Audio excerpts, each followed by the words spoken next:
Hello and welcome, my name's Bruce Roberts. No matter where you are, your driveway, balcony or living room, this personal Anzac service will give you the chance to shine a light on our service personnel. You'll need a candle, torch or your mobile phone light will do as we light up the dawn. Hit pause now if you need to find those things or gather your loved ones. And although this is virtual, I'd like to give a very real acknowledgement to all First Nations people and pay my respects to elders past, present and emerging. This Anzac Day is like no other. No crowds, no public vigils, no diggers to shake hands with.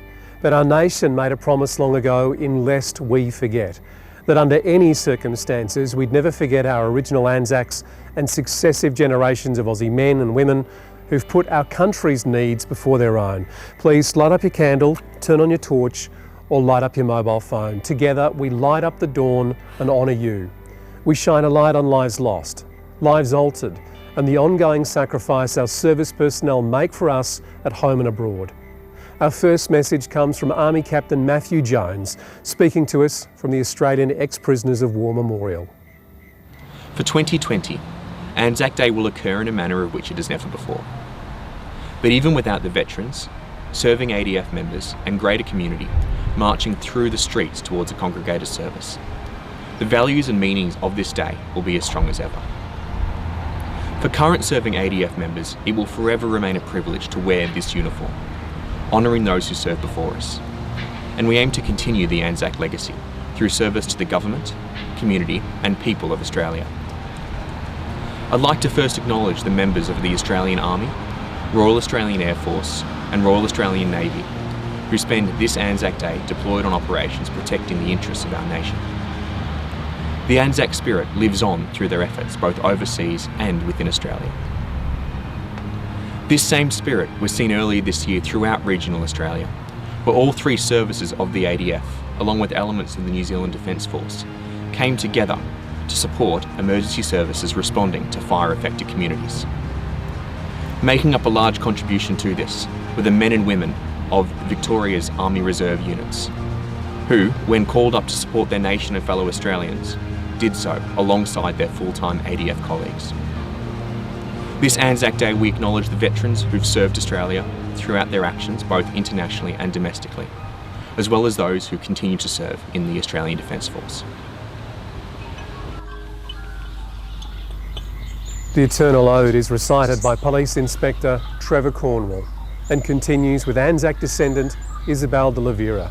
The last post then follows, then a moment's silence broken by Rouse. They went with songs to the battle. They were young, straight of limb, true of eye, steady and aglow. They were staunch to the end, against odds uncounted. They fell with their faces to the foe. They shall grow not old, as we that are left grow old. Age shall not weary them, nor the years condemn. At the going down of the sun, and in the morning, we will remember them, lest we forget.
In Vietnam, August 1966, Bill A. Cowell was one of 108 young Aussies who found themselves up against 2,500 experienced enemy soldiers in a rubber plantation at Long Tan.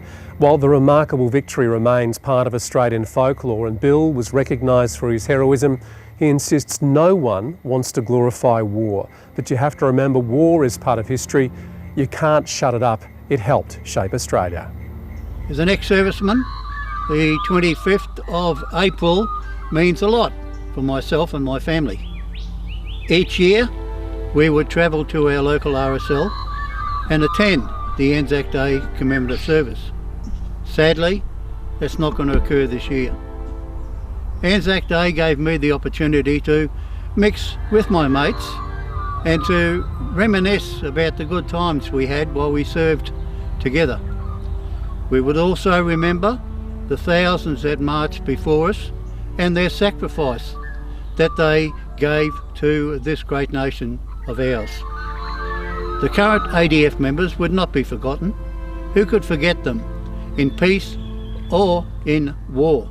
In peace, the magnificent contribution they made to our community during the recent bushfire crisis, and now helping our police and our healthcare workers in this viral community that we find ourselves in at the moment. Military friendships and mateships are made over a long period of time. Many are made in hours of conflict, but they remain with us until we die. 3 weeks ago, my platoon sergeant from 1966 phoned me. He inquired as to the health and well-being of myself and my family. Now, what's so strange about that, you might ask? The fact is that other than the odd email and card, I have not met this guy in over 45 years. And yet, as part of our mateship within the military circles, he phones me up to inquire how we are going. This is just one example, and I'm sure there's thousands, of the care that we have in our mateship society within the military. Anzac Day means a lot to me. It gives me the opportunity to also remember the mates of mine who are no longer here, those that are nearer to God. And regrettably, that list of mateship grows as the years go on. If I could ask one thing of you, it is this. Whenever you see a serviceman or a servicewoman or a veteran, approach them and simply say, thank you for your service. Cheers. Our final message is from Dr. Rob Webster, OAM, the State President of the RSL. Rob is an Army veteran who served in Vietnam. This is an Anzac Day like no other. No brass bands, no skirling of the pipes, no veterans marching down the street. Social distancing rules. But we can remember all those who have served their country. Nearly 2 million have worn the uniform of the Australian Defence Force since Federation. There were more than 330,000 who served abroad in World War I. They would be really chuffed to know that we remembered and thought about them today. It is a day when we can reflect on the deeds of all who served. But there will be no reunions, no football or other sports this afternoon. But we can remember. On your exercise walk this afternoon, if you pass a war memorial, pause, read the names, reflect and remember them. 2020 is the 75th anniversary of the end of World War II. Many of you will have grown up with a parent, grandparent or even great-grandparent who served during World War II. And we're still lucky to have many of those veterans with us today. If you're stuck inside, search for your grandparents' or great-grandparents' military records on the internet. All Australian World War I and many World War II records are available. Try the National Archives website. But if nothing else, remember them and then silently thank them for their service. When times are tough, the Anzac spirit shines through. Those distinctive qualities of mateship, humour, ingenuity, courage and endurance. These qualities have defined Australians ever since the first troops landed on the beaches of Gallipoli in World War I. In the current climate, we're reminding Australians that we all bear these qualities within us, ready to come to the fore when we need them. They did it for us. Lest we forget. Stay safe. Thanks to all our guests and thanks to you for taking the time to pause, reflect and shine a light on those who've served and continue to serve our nation, lest we forget.